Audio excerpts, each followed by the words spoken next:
চট্টগ্রাম জেলা প্রশাসনের উদ্যোগে শুরু হয়েছে ফুল উৎসব। নগরীর ফৌজদারহাট ডিসি পার্কে আয়োজিত উৎসব থেকে আমাদের সাথে যুক্ত হচ্ছেন সহকর্মী আহসান রিটন।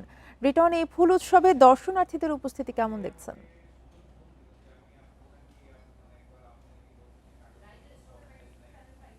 আসলে আনুষ্ঠানিকভাবে এই যে চট্টগ্রামের যে তৃতীয়বারের মতো ফুল উৎসব সেটি শুরু হবে। কিছুক্ষণ আগে চট্টগ্রামের জেলা প্রশাসক জাহিদুল ইসলাম মিয়া আনুষ্ঠানিকভাবে এখানে সংবাদ সম্মেলন করে পুরো বিষয়টি তিনি জানিয়েছেন। আমরা দেখতে পাচ্ছি আসলে আজকে উদ্বোধনের আগের দিন, তারপর আসলে মানুষ অসংখ্য জায়গা থেকে লোকজন এখানে এসেছেন, নানা বয়সী লোকজন এসেছেন এবং যারা এসেছেন তারা যেটি বলছেন সেটি হচ্ছে বর্তমানে যে মাদকের যে করাল ছোবল সেটি থেকে যাতে শিশুদেরকে তাদের সন্তানদেরকে মুক্ত রাখা যায় সেই বিষয়ে আসলে পরিবেশের সঙ্গে এবং নাম না জানা অসংখ্য ফুলের সঙ্গে পরিচিত করার জন্যই তারা মূলত এখানে সমবেত হয়েছেন। এবং আসলে আমরা দেখছি অসংখ্য ফুল, 240 প্রজাতির ফুল এখানে রয়েছে। তার মধ্যে দেশি আছে, দেশের বাইরের আছে, এমন এমন ফুল আছে যেটি আসলে নতুন প্রজন্ম কিংবা আমাদের আগের প্রজন্মের অনেকেও দেখেননি। সবগুলো ফুল মিলিয়ে একটি বলা যেতে পারে যে ফুলের রাজ্যে এখানে অসংখ্য মানুষ এই মুহূর্তে ভিড় করছেন। আগামীকালকে শুক্রবার সকাল 10টার দিকে এটার আনুষ্ঠানিক উদ্বোধন করা হবে এবং তারপরে আসলে এটি আগামী 1 মাসের জন্য সবার জন্য সকাল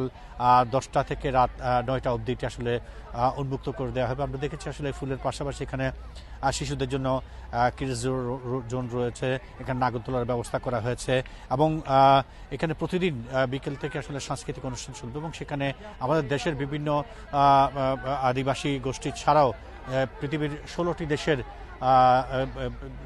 আদিগোষ্ঠী এখানে আসবেন এবং তারা তাদের মতো করে যে তাদের নিজস্ব যে সংস্কৃতি রয়েছে সেটি তারা পারফরমেন্স করবে এবং দেখার জন্য লোকজন প্রতিদিন ভিড় করবেন। তো আমরা দেখেছি এখানে আসলে যাতে কোনো রকমের, আমরা দেখেছি অন্যান্য সময় এখানে যানজট ছিল এবং অনেক সময় অপ্রীতিকর ঘটনা ঘটেছে। এইবার যাতে কোনোভাবে সেটি না হয় সেই বিষয়টিকে মাথায় রেখে জেলা প্রশাসনের পক্ষ থেকে সব ধরনের ব্যবস্থা নেওয়া হয়েছে বলে আমাদেরকে জেলা প্রশাসক মহোদয় জানিয়েছেন। তো আমরা আসলে আমার মতো অনেকে আসলে এখানে অপেক্ষা করছেন আগামীকালকে সকালে আনুষ্ঠানিকভাবে যখন এই মেলার উদ্বোধন হবে, এই উৎসবের উদ্বোধন হবে, তখন আসলে লোকে লোকারণ্য হবে। আমরা জানি যে ইতিপূর্বে 2বার চট্টগ্রামের এই ডিসি পার্কে এই উৎসবটি হয়েছে এবং আমরা সবসময় দেখেছি মানুষ তাদের যে যান্ত্রিক জীবন সেটি থেকে কিছুটা হলেও মুক্তি পাওয়ার জন্য তারা এই ডিসি পার্কে এসছে এবং এই নানা রকম ফুলের সঙ্গে যেমন পরিচিত হয়েছে, পাশাপাশি তাদের যে মনের খোরাক সেটিকেও তারা আসলে সমৃদ্ধ করেছে। তো সবকিছু মিলিয়ে বলা যায় যে মোটামুটি একটি উৎসবের জায়গায় পরিণত হচ্ছে এই ডিসি পার্ক এবং মানুষ যাতে নির্বিঘ্নে চলাচল করতে পারে, কোনো রকমের অপ্রীতিকর ঘটনা না ঘটে সেই বিষয়টিকে মাথায় রেখে জেলা প্রশাসনের পক্ষ থেকে সার্বিক যে ব্যবস্থা সেটি নেওয়া হয়েছে। আমরা দেখছি উদ্বোধনের আগের দিন হলেও যেহেতু অনেকটাই প্রস্তুত এই ফুল উৎসবের এই প্রাঙ্গণটি, সঙ্গত কারণে মানুষ আজকে বিকেলে আসছেন, দুপুরের পর থেকে লোকজন আসা শুরু করেছেন এবং তাদের যে কাঙ্ক্ষিত ফুল যেটি তারা কখনো দেখেননি সেই ফুলের সঙ্গে তারা পরিচিত হচ্ছেন।